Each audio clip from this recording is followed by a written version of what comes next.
on the Texas A&M Sports Network from Learfield. Welcome to the Aggie Football Hour, brought to you by Capital Farm Credit, a leader in agricultural financing. Also brought to you in part by Coors Light, Mountain Cold Refreshment. Choose chill. Celebrate responsibly. Rudy's Country Store and Barbecue. Visit rudys.com to find real Texas barbecue near you. Twisted Tea, hard iced tea for the 12th man. Please drink responsibly. Blue Cross and Blue Shield of Texas. Through it all.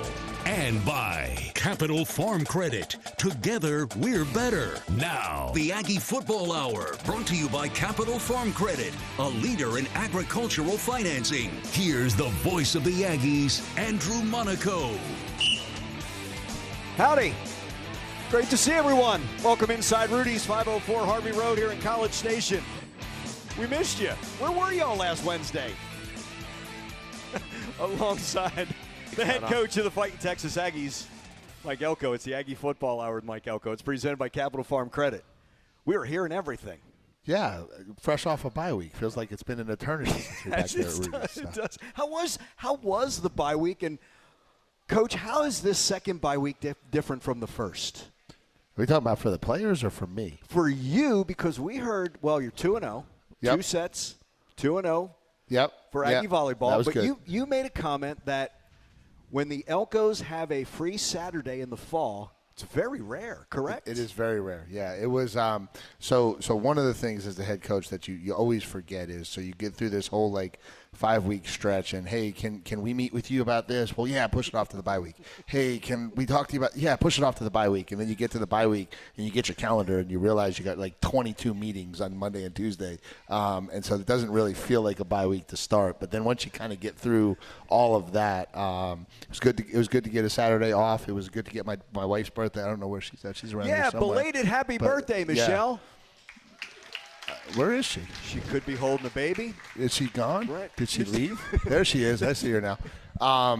So we took the opportunity to go have a nice dinner and have a nice night out, and don't get that much. I think it's been a long time since on her birthday in November, which always seems to fall during football season every year. It's crazy how that happens. It does.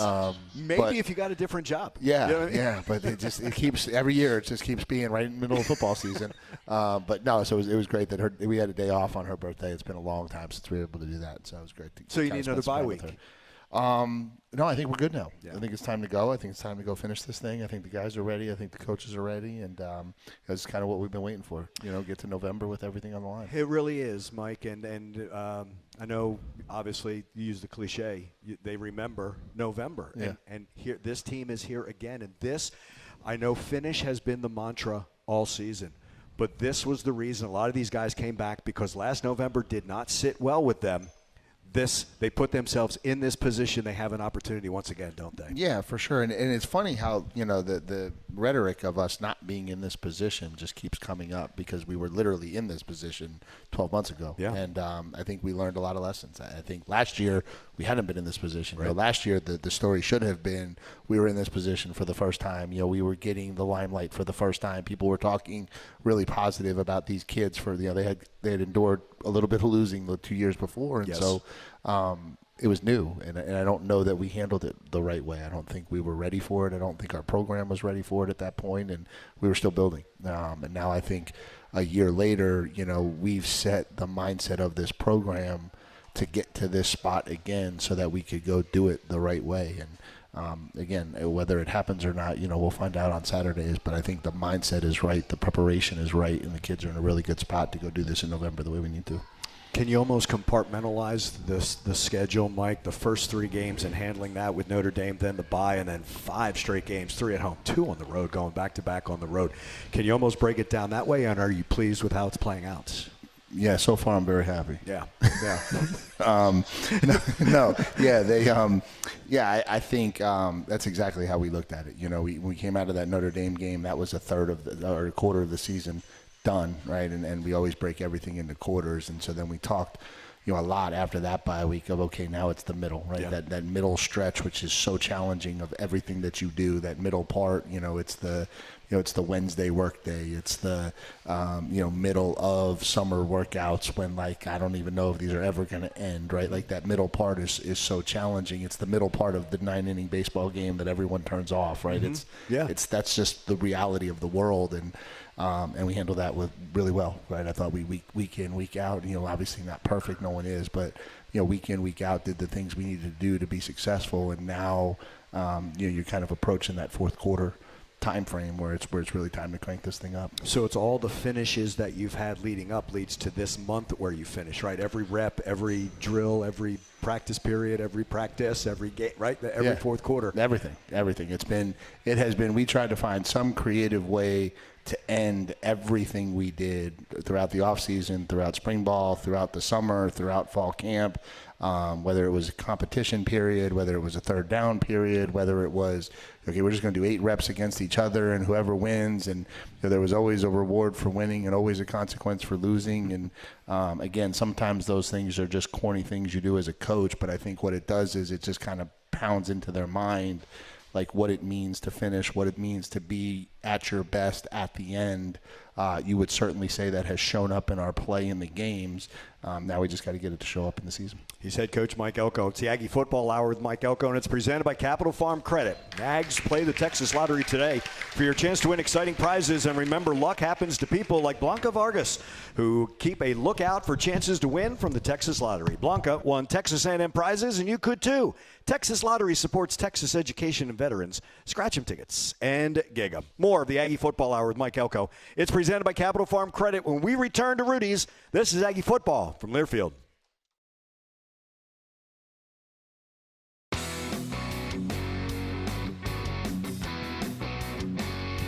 Help Texas A&M become the national leader in this new era of college athletics by supporting Aggie NIL. Aggie NIL is the new comprehensive program that will maximize and facilitate third-party NIL opportunities for Aggie student-athletes. Whether you're a small business owner, an avid supporter, or a current NIL contributor, there's a role for every member of the 12th Man. Visit 12thman.com/Aggie NIL and make a difference today.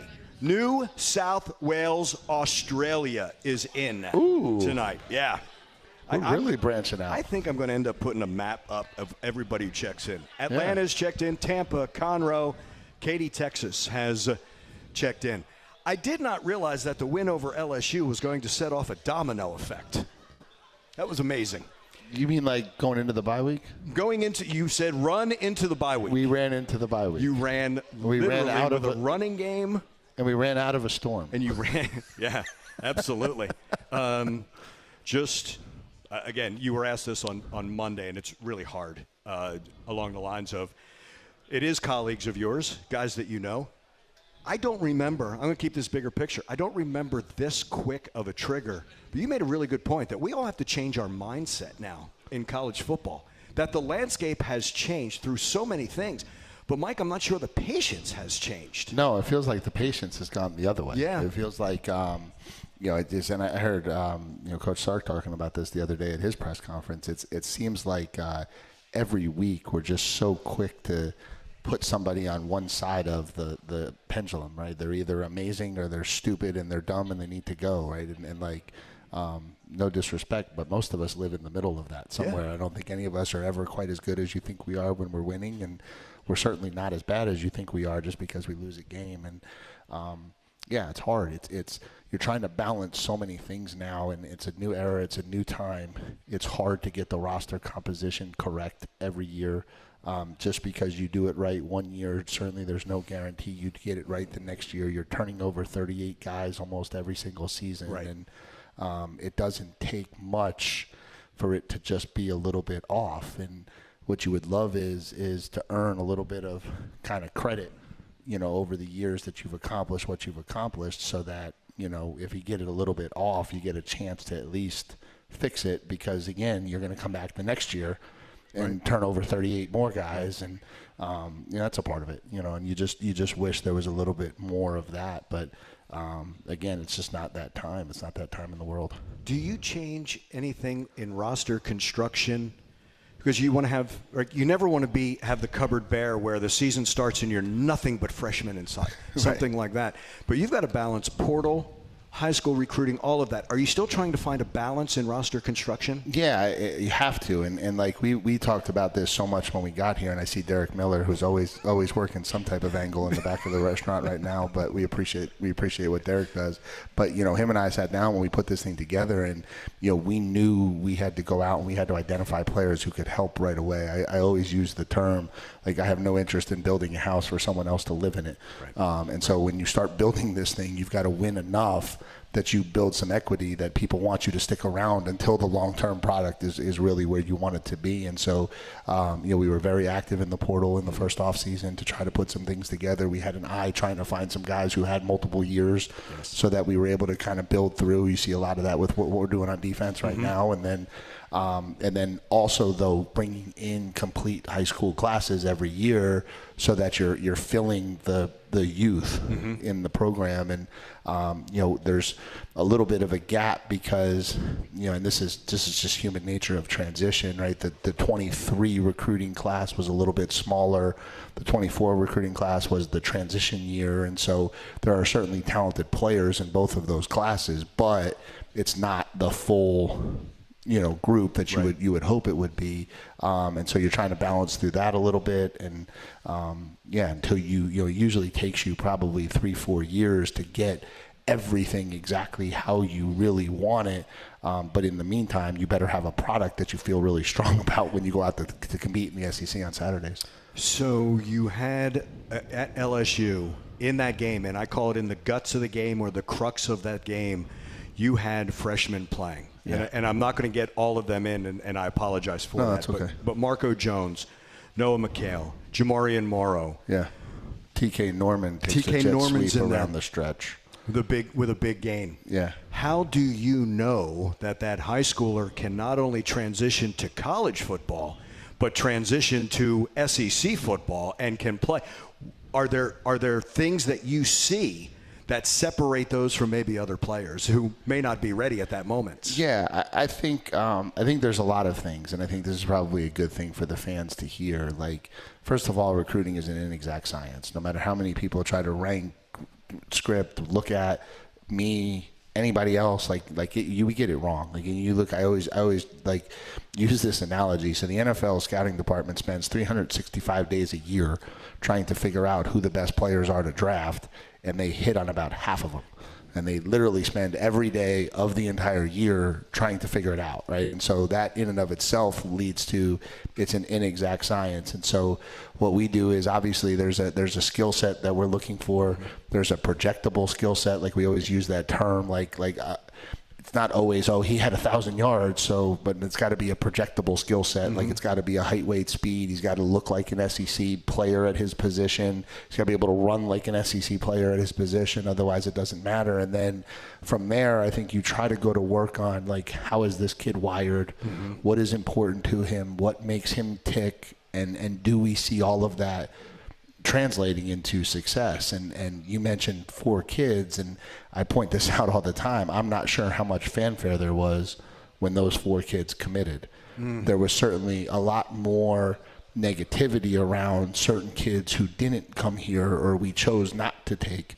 But we never go back and reevaluate. That's just not the world we live in. Right. And so we were really excited when every single one of those kids committed, and we won intense recruiting battles for every single one of those 4 kids. When we got Jamari Morrow late in the process, we thought that was a massive victory for a program, and it kind of just flew under the radar. Yeah. And that's okay. That's okay. But those 4 kids are impact players, and you're seeing them kind of crack into a very veteran-laden group, playing with some really meaningful things on the line right now and playing some really important snaps. Also surrounding them with that experience and leadership, they, if they want, and they probably do have this makeup, then become those guys for the next recruiting classes, won't they? Yeah, absolutely. And I think that's the program you want. And I think we're still progressing there, but we're certainly further along than we were when I got here and further along than we were last year. And I say this to our coaches all the time, nobody in this building has done this yet. Right. So let's not forget that.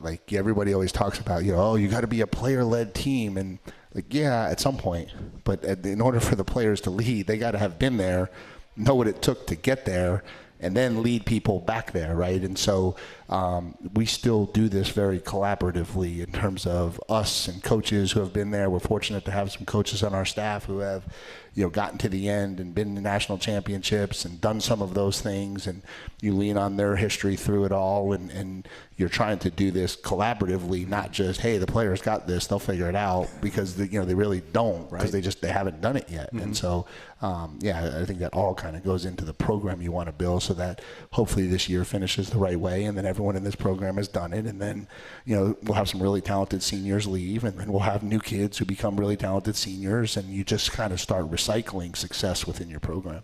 Head coach Mike Elko, and this is the Aggie Football Hour with Mike Elko. It's presented by Capital Farm Credit. We'll step aside and come on back. It's Aggie Football from Learfield.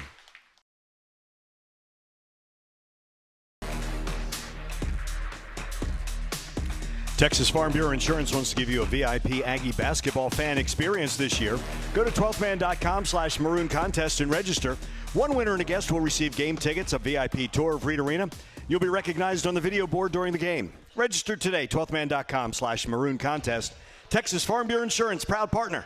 Texas A&M Athletics. Italy A&M Club is in. Altus Air Force Base in Oklahoma has checked in. Germantown, Tennessee. Colorado Springs, Colorado.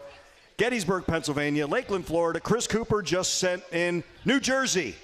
Flatonia, Lufkin, Georgetown, Seguin, Sugar Land, Richland Springs, and Uptown Dallas. Corinth has just checked in, and your mom has checked in, and she says, even though I know you just talked to me. There you go.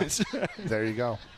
So appreciate the support. And they keep on checking in. We thank you so much. Waco has checked in. Rhode Island has checked in as well. Mike, when we talked about Missouri last year, or in the offseason, we talked about Missouri, and it's going to be funny because that game was 41-7. But last year was a classic example of what you talk about, 4 or 5 plays. If Luther Bolden scores on that first drive, right? They don't pick up the flag. Same thing if they don't have an ineligible man downfield.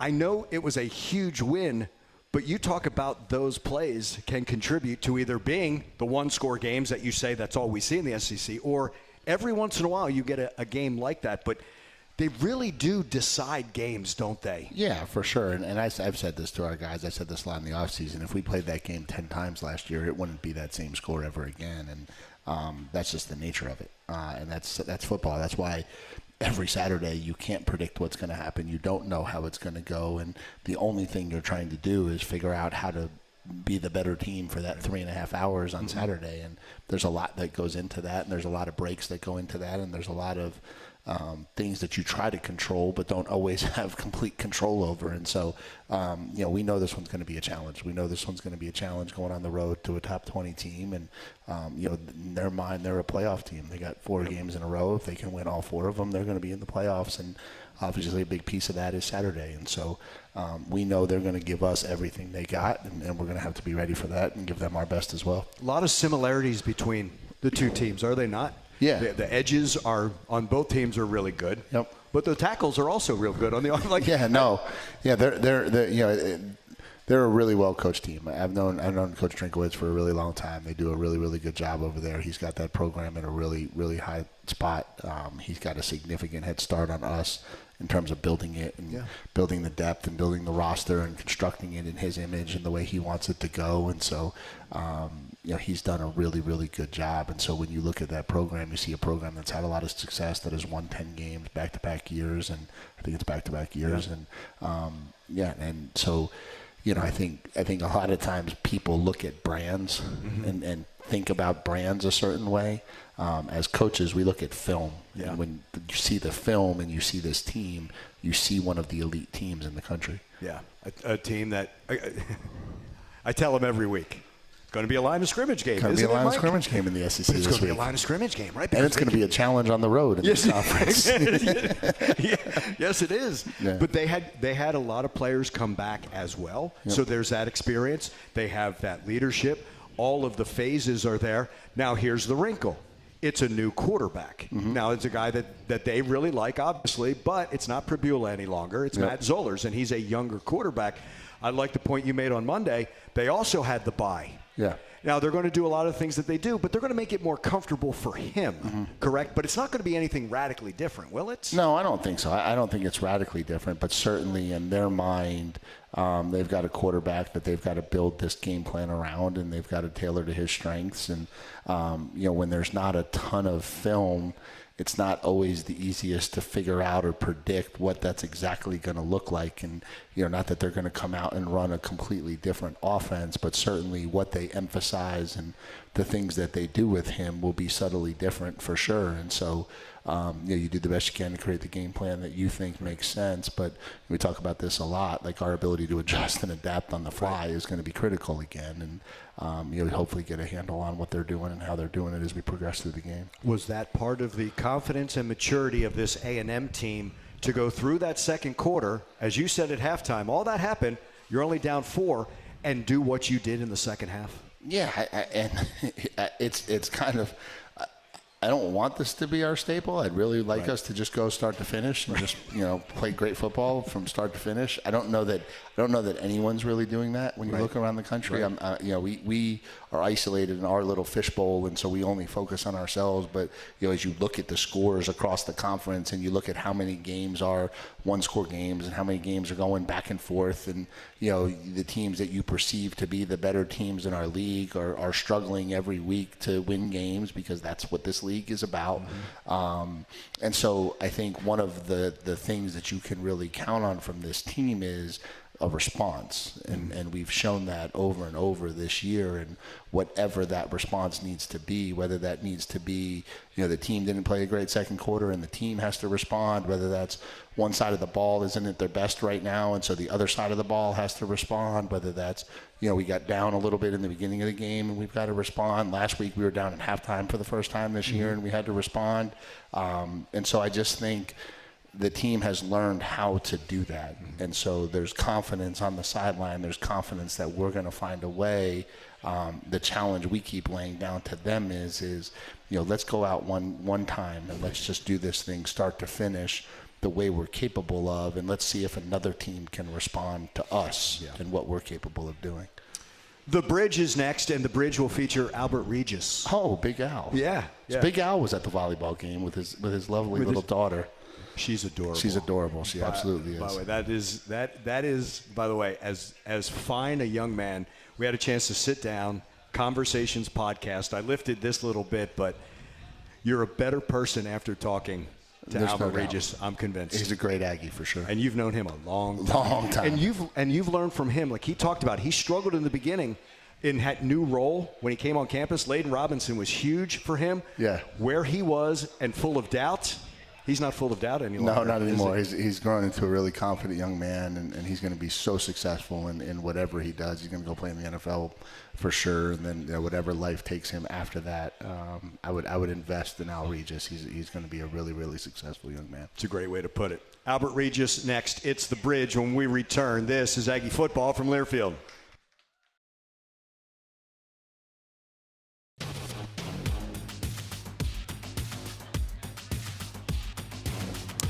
The Aggie Football Hour and The Bridge, brought to you by Capital Farm Credit, the largest agricultural lender in Texas. Capital Farm Credit, together we're better. The best thing I heard from Albert Regis on my Conversations podcast. I asked Trey did he ever feel sorry for opposing left tackles, having to go up against Cassius and TJ and Dayon? Do you ever feel bad about other defensive tackles who have to go up against? I'm going to cut you off right there. No. No. Because every time I say, do the same things that y'all been doing to me, do it to them. No, I don't feel sorry, not in the slightest bit. Nah. Now, Trey actually did feel slightly sorry. Trey, you are a better man than me. Nah. You go up against Chase they only have to do it one time a year or in their career. You're doing it every day. Yeah, I don't feel sorry. It makes you better, right? It does. It makes me way better. But it makes me even happier when I see them do the same things they did to me to someone else. It makes me way happier. So I don't feel sorry for nobody else. Best thing I heard was from Albert Regis. Aggies Can is celebrating 25 years of giving back to our local community. Bring your non-perishable food donations to Aggie Home Events November 14th through the 18th. Special thanks to Brookshire Brothers and H-E-B for partnering with our Student Athlete Advisory Committee in support of the Brazos Valley Food Bank and the 12th Can. And you can also bring that food. They will have a setup before next Saturday's home game against South Carolina. Visit 12thman.com/AggiesCan to learn more. We will come back. Aggie Football Hour with Mike Elko. It's presented by Capital Farm Credit. This is Aggie Football from Learfield.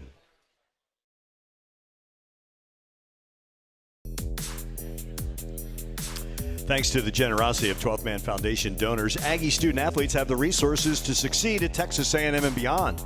Start your tradition of support today at 12thmanfoundation.com. Checking in from Miami, from Bend, Oregon. From this one just came in. This is the first one. Powell, Wyoming. Thank you for doing that. Austin, Saginaw, Texas. San Antonio, New Braunfels, and Cyprus. Hey, we want to set up what's coming up on Saturday, 1:30, our Memorial Hermann pregame show. That is from Columbia, Missouri. And then 2:30 will be the kick between the Aggies and the 19th-ranked Missouri Tigers. The Aggies, we learned earlier this week, number 3 in the initial college football playoff poll, taking on number 19, Missouri. 1:30, our Memorial Hermann pregame show. 2:30, the kick between the Aggies and the Missouri Tigers. I'll also take this opportunity to tell you that the producer of the Aggie Football Hour with Mike Elko, presented by Capital Farm Credit, is Tony O'Neill, and Kevin Menchow is our engineer. Ags, score a taste touchdown at your next tailgate with Hellman's Real Mayonnaise, the official mayonnaise of Texas A&M Athletics. Do dip with Hellman's and do no wrong. The head coach is back. When we return to the Aggie Football Hour with Mike Elko, it's presented by Capital Farm Credit. This is Aggie Football from Learfield.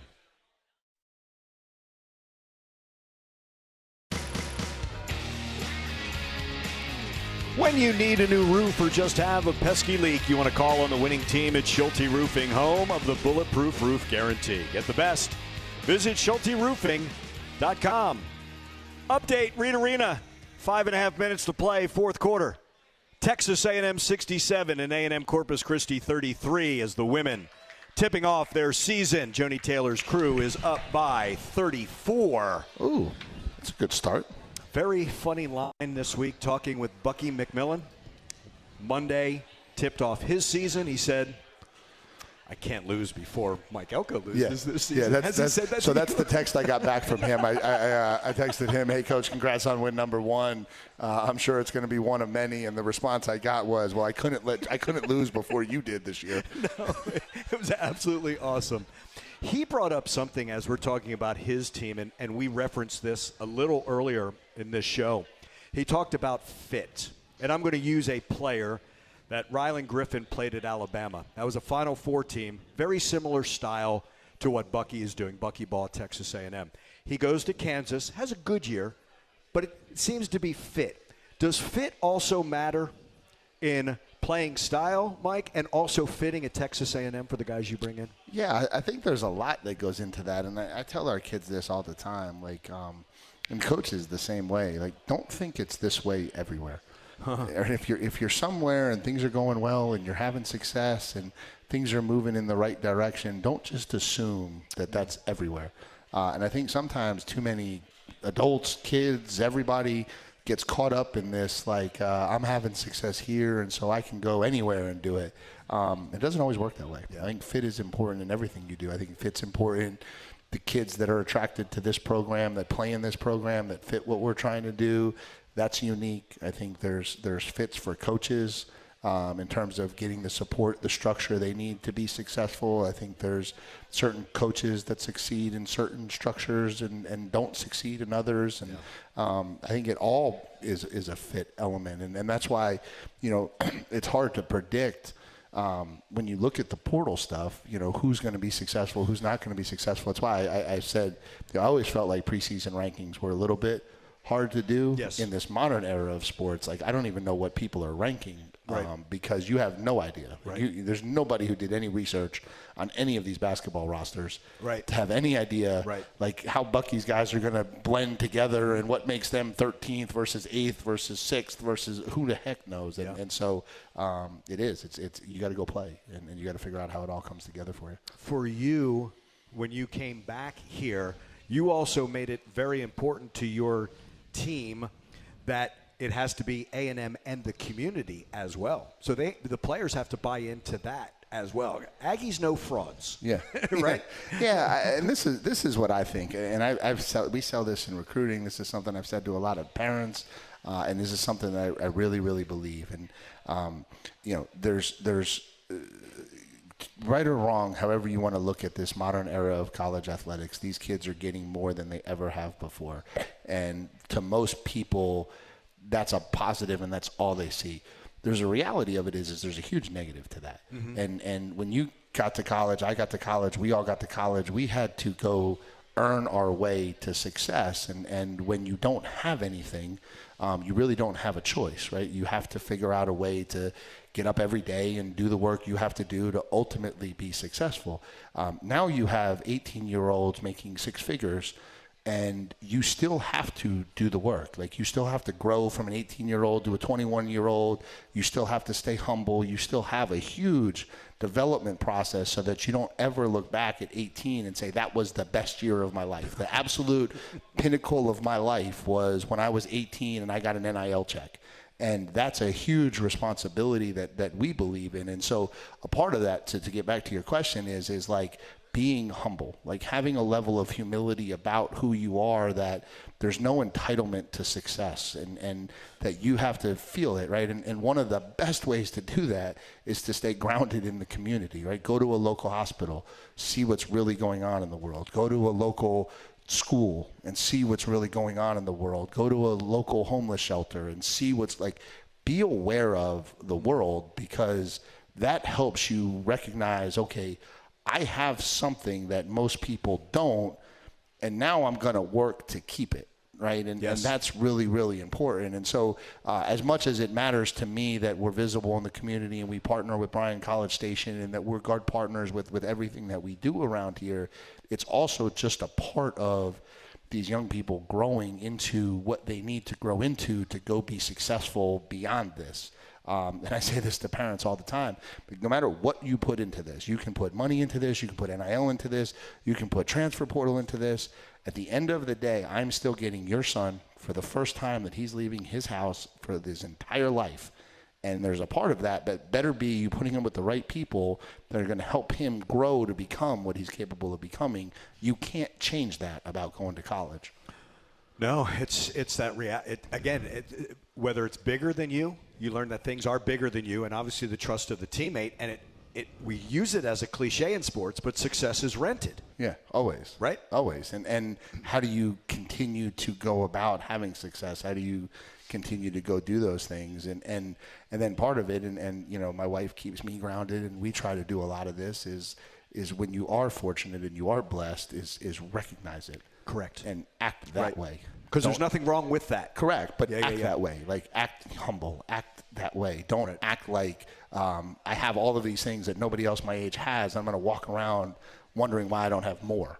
Like, let's not be that person, because that's not the person anyone really wants to spend time with. No, because the good Lord can take it away from you in a heartbeat. In a heartbeat, right? And you didn't do a ton. Right. Like, so let's be grateful and thankful. Absolutely. One more segment of the Aggie Football Hour with Mike Elko. It's presented by Capital Farm Credit. Stay with us. It's Aggie Football from Learfield.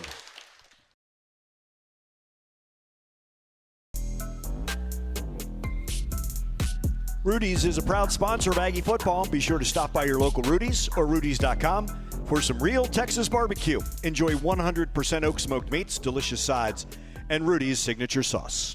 Final segment of this edition of the Aggie Football Hour with Mike Elko, presented by Capital Farm Credit. Steve's question is, with all the pressure of winning games, what do you do to have fun in a season? In a season? I don't think there's a good answer to that one. No, nothing. There's no fun during the season, none at all. You enjoy the competition, you enjoy the week to week, you enjoy the preparation, like you enjoy all of that. That's why you do it. I don't know that anybody would describe that as fun, but there's certainly a level of enjoyment that you take in all of that. And then, like I tell our guys this all the time, if we're going to do this thing and we're going to put all of this into it and we're going to invest and we're going to work the hours we're going to work and you're going to train like you're going to train, the only thing at the end of the day that makes this fun is when we walk off the field as winners. There's no other way around it. And so it's the emotional in that locker room when you get the job done.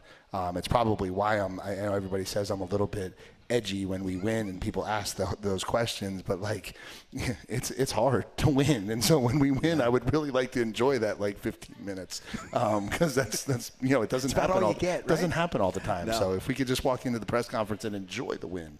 Are my Twitter guys out there? Can we get that one broadcast out there somewhere? Coach Elko would like to enjoy the press conference after a win. 15 minutes, that's it. Yeah, I bet that's on X right now. That's exactly right.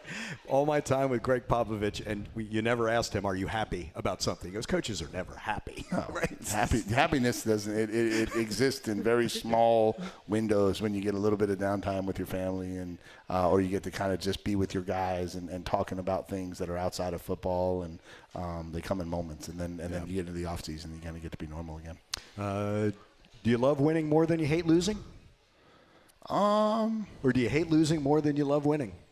I don't know the answer to that. You have to keep a balance. Yeah, there's got to be a balance. And I'm certainly not driven not to lose. Right. I'm driven by the competition, and I think the great ones would always tell you like they're so process driven to fix what's wrong. And I think that when people talk about like I hate losing, I think it's not necessarily that I hate losing. I think I'm driven by everything that needs to get better, and my day is about how do I improve everything that I know needs to get better. And I tell our guys that all the time, like, you want to be successful in life, take a mirror, put it about 6 inches right in front of you, and just look in it every day and identify 1, 2, 3 things that you want to get better. And there's nothing wrong with that. There's nothing wrong with identifying I'm not perfect.